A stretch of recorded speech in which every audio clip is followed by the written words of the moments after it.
નમસ્કાર મિત્રો વાતાવરણમાં ઘણો બદલાવ આવી રહ્યો છે અને વાત કરવામાં આવે ખેતીની તો ખેતી જે છે એમની અંદર અલ નીનોની અસર જે છે વરસાદ માટે વર્તાઈ રહી છે એટલે વાતાવરણમાં કંઈક ફેરફાર થઈ રહ્યો છે અને એમને હિસાબે વરસાદ જે છે એમની પેટર્નમાં વરસાદ પડવાની સમયમાં કંઈક ફેરફાર થયો છે। શું ફેરફાર થયો છે કેવો થયો છે એની વિશેની તો વાતો આપણે જાણીએ છીએ, પણ સાથે સાથે આવા પ્રકારની પરિસ્થિતિમાં જિલ્લાના ખેડૂતો શું કરી શકે અને એમના માટે આજે આપણી સાથે જીગર ભટ્ટ સાહેબ કે જેઓ જુનાગઢ જિલ્લા ખેતીવાડી અધિકારી છે। તો આવી વિષમ પરિસ્થિતિમાં ખેતીવાડી વિભાગ આપણા માટે કઈ રીતે કામગીરી કરી રહી છે, કઈ રીતે આપણને માર્ગદર્શન આપી રહી છે, એ બાબતની વાત આપણે એમની સાથેથી જાણીશું। એમની પાસેથી જાણીશું।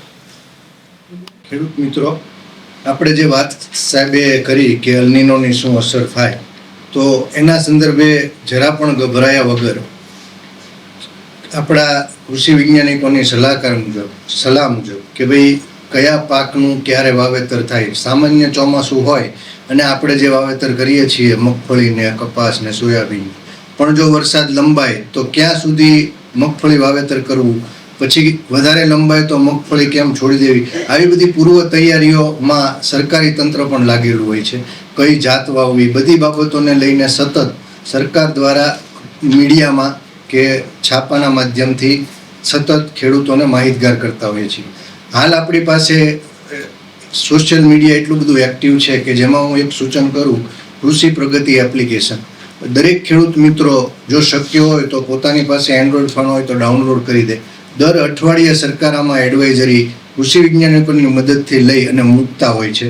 એટલે હાલની પરિસ્થિતિએ વરસાદ આવવાનો છે કે કેમ, લંબાવવાનો હોય તો હાલ જે પાક તમારો ઊભો છે અથવા આગોતરું વાવેતર કર્યું છે તો તેમાં શું પગલાં લેવા, તમામ બાબતો આમાં આવે છે। એટલે આનો સતત અત્યારે ઉપયોગ કરવાનો થાય છે। બીજું, સરકાર વતી ખેત સામગ્રીની પૂર્વ તૈયારીઓ કે ભાઈ બિયારણ ઉપલબ્ધ કરવું, ખાતર ઉપલબ્ધ કરવું, દવાઓ જે સમયાંતરે કદાચ રોગ જીવાત ક્યાં તે આવે તો ઉપલબ્ધ કરવી, આની બધી તૈયારીઓ સરકાર કરે છે અને સતત ચિંતામાં હોય છે। એટલે જ્યારે રાષ્ટ્ર કક્ષાએથી પણ ચિંતા છે, રાજ્ય સરકાર દ્વારા પણ આ બાબતે ચર્ચા કરેલી છે અને દરેક જિલ્લામાં અમે એક આકસ્મિક પ્લાન કરતા હોઈએ છીએ જેને આકસ્મિક પાક આયોજન કહીએ છીએ। આ અમારો જિલ્લાનો તૈયાર થઈ અને અમે પ્રેસમાં એમાં આપતા હોઈએ છીએ। એટલે આ પ્રમાણે જો ખેડૂત એનો અભ્યાસ કરી અને અમલ કરશે તો આપણે આ પરિસ્થિતિમાંથી પણ નીકળી જશે। ખેડૂત મિત્રો, આપણે સમજીએ છીએ જેમ 15 જૂન આપણું સામાન્ય ચોમાસું બેસી જાય છે એની વાત થાય, હવે વરસાદની અનિયમિતતા, વરસાદ ખેંચાવો, અલ નીનોની અસર, એટલે ખેતીની સાથે બીજી પણ બાબતો જોડાયેલી છે, જેમ કે પશુપાલન છે। તો પશુપાલન કરતા હોય તો ઘાસચારાની વ્યવસ્થાની વાત આવશે, એને પણ આની અસર થાય, એટલે એક ધ્યાન બાબત લેવાની થાય। બીજી, શિયાળામાં કોઈ વાવેતર કરવું હોય અથવા તો ટૂંકા ગાળાના પાકો કરવા હોય કે ઘાસચારો ઉગાડવો હોય તો તમારે પાણી પણ સંચય કરવું પડશે, જળ સંચય કરવું પડશે। આ પણ એને સંબંધિત બાબત છે કે ભાઈ વરસાદ ઓછો પડે તો આપણે પાણી જેટલું પડે એટલું આપણે એને ઉપયોગમાં લઈએ।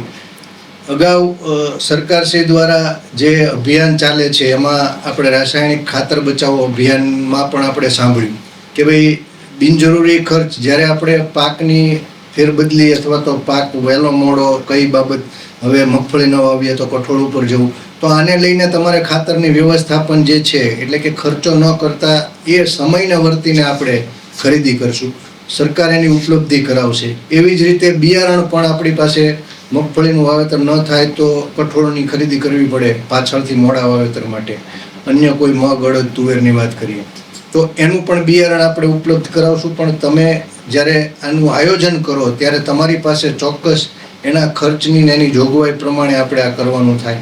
આ એક આનુષંગિક એની બાબત છે।